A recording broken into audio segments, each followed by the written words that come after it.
मित्रों नमस्कार। अजब गजब किस्से की इस कड़ी में आप सभी का स्वागत है। मैं हूँ व्यास जी। 1995 में एक फिल्म आई थी गैम्बलर। उसमें गोविंदा थे। उन पर एक सॉन्ग, डांस सॉन्ग कह सकते, फिल्माया गया था, जिसका संगीत निर्देशन दिया था अन्नू मलिक ने और गाया था कोई देवांग पटेल ने। उस गाने का बोल ऐसे शुरू होता है, मेरी मर्जी, मैं चाहे ये करूं, मैं चाहे वो करूं, मेरी मर्जी। और इसके बाद बहुत सारे ऐसी चीज़ें उस गाने में कही गई हैं, जैसे कॉफ़ी और चाय में, चाहे मैं दही पीऊँ या मैं जहाँ भी शोर में जाऊँ, जो भी है। एब्सर्डिटी की वो इंतहा थी, जो गीत था उसमें डाली गई थी। अभी हमारे देश में कुछ ऐसा ही हो रहा है, मेरी मर्जी चल रही है। अब किसकी मर्जी कब चल जाएगी कोई नहीं जानता। बेंगलोर में कुछ दलों ने बैठक की और बैठक के बाद अब पता नहीं उनकी क्या मर्जी थी, उन्होंने अपने ग्रुपिंग का नाम रख लिया इंडिया, INDIA। अब तो साहब आसमान टूट पड़ा।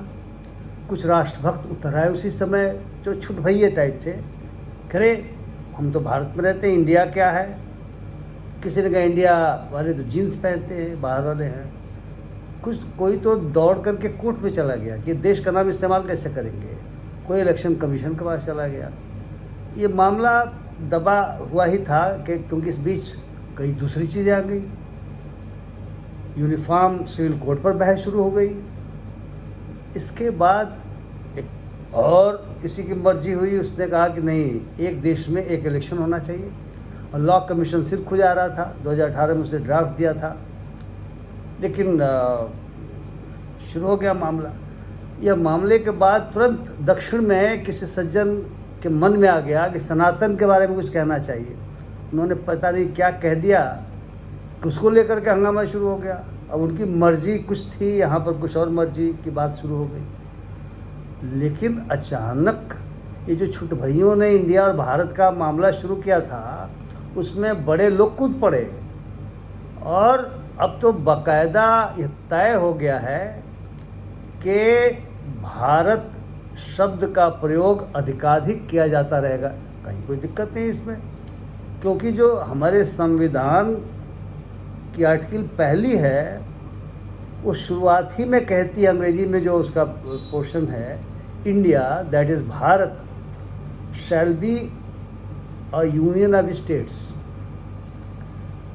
अब जो इंडिया वाले हैं वो कह रहे हैं कि हमारे वजह से अब ये भारत शब्द पर उतर आए हैं। वे कह रहे हैं कि अरे ये देश तो भारत है। हालांकि अगर आप कथा वथा सुनते रहे होंगे, बहुत सारे यज्ञ में होते रहते हैं, तो पंडित जी लोग उसमें कहते हैं आर्यावर्ते जम्बू द्वीपे भरत खंडे। अब उसकी मर्जी है साहब। एक आर्यावर्त बिहार में अखबार भी हुआ करता था। कोई आर्यावर्त कहता है, कोई कुछ कहता है, लेकिन संविधान कहता है कि India that is Bharat is A union of states. इसमें विवाद की क्या विषय है। लेकिन एक बहुत बड़े व्यक्ति ने, जो हमारी सुरक्षा के लिए जवाबदेह हैं, उन्होंने कहा कि इंडिया गुलामी का प्रतीक है। अरे साहब, वाह बवाल मचेगा इससे तो, क्योंकि संविधान में इंडिया शब्द है और वे जो ग्रुपिंग बनाए हैं उनको लग रहा है कि ये सारा कुछ इसीलिए हो रहा है कि हमसे लोग डर गए हैं। खैर, ये तो राजनीति में होता रहेगा, लेकिन जो महत्वपूर्ण बात है, सुबह से मैं देख रहा हूँ कि काफ़ी जो लाल बुझक्कड़ हैं वो स्टूडियो में बैठे हुए एक दूसरे का सिर लगता है तोड़ देंगे, चीख के बता रहे हैं। कोई भारत बोल रहा है, कोई इंडिया बोल रहा है, और इस प्रकार से वो क्या क्या बोल रहा है। लेकिन जो मार्केटिंग मैनेजमेंट के एक्सपर्ट्स हैं, वे तो दूर की देखने लगे हैं। कहते हैं बिजनेस इन्वायरमेंट चेंज होगा। अब वो भविष्य में देख रहे हैं कि भारत ही कहा जाएगा, तो इसके बाद मांग ये जोर पकड़ेगी कि अगर गुलामी का प्रतीक भारत इंडिया है और भारत देश का प्रतीक है, संस्कृति का प्रतीक है, तो जो पैंट शर्ट लोग पहने हुए हैं यह तो गुलामी का प्रतीक है। इसलिए अब जो बड़ी बड़ी कंपनियां हैं जो पैंट शर्ट कोट पतलून टाई क्या क्या बनाती हैं, हैट वैट, अब उनके जो मार्केटिंग एक्सपर्ट्स हैं अब वो सोच रहे हैं कि आने वाले समय में धोती कुर्ते में हमें उतरना पड़ेगा। इसलिए मार्केट सर्वे करा लो कि धोती कुर्ते का स्टॉक वगैरह इन्वेंट्री पूरी जमा कर ली जाए, टोप की जगह पगड़ी वगैरह कर लो। और जो जूता बनाने वाली कंपनियां हैं उनके मार्केटिंग एक्सपर्ट कह रहे हैं कि भैया अब तो खड़ाऊं का चलन शुरू हो जाएगा। ये तो जूता भी, शू जो है ये तो बिल्कुल शुद्ध गुलामी का प्रतीक है। सूट के साथ बूट, तो सूट अगर गुलामी का प्रतीक है तो बूट भी गुलामी का प्रतीक है। कहते खड़ाऊं बनाना शुरू करो। अब लकड़ी कहाँ से आएगी, समस्या तो ये है। तो उन्होंने सोचना शुरू किया कि लकड़ी देखते हैं इंपोर्ट कर लेंगे। तो अब इंपोर्ट करने वाली बहुत सारी कंपनियां इसमें कूद रही हैं कि ठीक है हम भी उस इंपोर्ट करेंगे लकड़ी और आपको देंगे, आप उसमें खड़ाऊं बनाइएगा। तो कुछ कह रहे हैं कि देखो शुरू में सभी खड़ाऊं नहीं पहन पाएंगे। वैसी दशा में जो शिक्षक लोग हैं, जो कभी शिक्षक दिवस मना है, तो वे तो खड़ाऊं पहनना पड़ेगा। तब कोई कह रहा है कि उस दशा में जो स्कूल बने, कमरे बने, उसके लिए जो हंगामा मच रहा है वो क्यों मचेगा। हो सकता है भविष्य में पर्णकुटी की बात हो।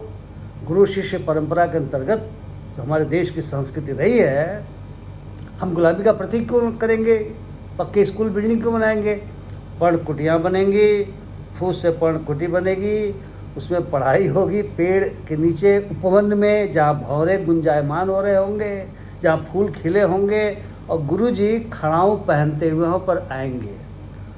तो इस प्रकार से बहुत तरह की बातें शुरू हो गई हैं कि भविष्य में क्या होगा। अब एक और चीज़ हो रही है, अब बहुत सारे नौजवान जो उन वर्णों के हैं जिनका एक अधिकार होता था जनेऊ पे, वे जनेऊ नहीं पहनते। अब उनके घर वाले कह रहे हैं कि बाबू अब ज़माना आएगा कि तुमको पहनना पड़ेगा, वरना अगले बोलेंगे नहीं नहीं तुम उस वर्ण के हो ही नहीं, भागो भागो यहाँ पर, दिखाई मत पड़ना, बैठना मत हमारे सामने। तब तो उनको जनेऊ पहनना पड़ेगा। अब जनेऊ बनाने वाले जो पंडित जी लोग हैं वो कह रहे हैं हमारे तो मज़ा आ जाएगा। और जिन लोगों ने अपनी चोटी कटा दी है, जो चिरुकी कहते हैं ना भोजपुरी में, अब मैंने भी कटा रखी है, अब उनको परेशानी हो सकती है भविष्य में कि साहब ये तो भारत की संस्कृति के अनुसार नहीं है, ये तो गुलामी का प्रतीक है। तो गुलामी के जितने प्रतीक अब हटेंगे तो कोट सूट बूट टाई वाई जूता चप्पल सब हट ही जाएगा। और इसके बाद जो है हम आप धोती कुर्ता पहन करके टहलते पाए जाएंगे। देखिए मुझे तो कोई दिक्कत नहीं है मैं तो धोती पहन लेता हूँ। सोचिए वे लोग जो पैंट से नीचे नहीं उतरते, और कुर्ता पैजामा भी नहीं चलेगा, कुर्ता चलेगा पैजामा नहीं चलेगा। पैजामा तो बिल्कुल विदेशी है साहब, मध्य एशिया से आई हुई चीज़ है। हम धोती कुर्ता वाले लोग हैं, धोती कुर्ता पहनेंगे। ऐसा बहुत सारे लोग जो बिजनेस को समझते हैं वो ऐसा सोच रहे हैं। अब आप क्या सोच रहे हैं कि इंडिया और भारत के बीच में क्या विवाद है? भाई संविधान में दिया हुआ है और चाहे इंडिया का हो चाहे भारत का, बात तो बराबर है। लेकिन अगर गुलामी का प्रतीक इंडिया है तब तो बहुत बड़ी दिक्कतें आने वाली हैं। हमें बिल्कुल अब सोचना पड़ेगा कि भाई हम भारतीय संस्कृति वाले लोग हैं और हम उसी हिसाब से आचरण करेंगे। तो आप विचार कीजिएगा क्या सही है क्या गलत है। लेकिन जो बिज़नेस वाले सोच रहे हैं उनकी बात में थोड़ा सा दम तो लगता है। अब ये अजब गजब किस्सा आपको लग रहा होगा, अगर आपको अच्छा लग रहा हो तो आप इसे शेयर कर सकते हैं, लाइक कर सकते हैं और मेरे चैनल को सब्सक्राइब भी कर सकते हैं। और मैं समझता हूँ कि आप भी इस पर विचार कर रहे होंगे कि भाई मामला क्या है। मैं समझता हूँ मामला थोड़ा सा चलेगा, देखते रहिए। तेल देखिए, तेल की धार देखिए। बहुत बहुत धन्यवाद, नमस्कार।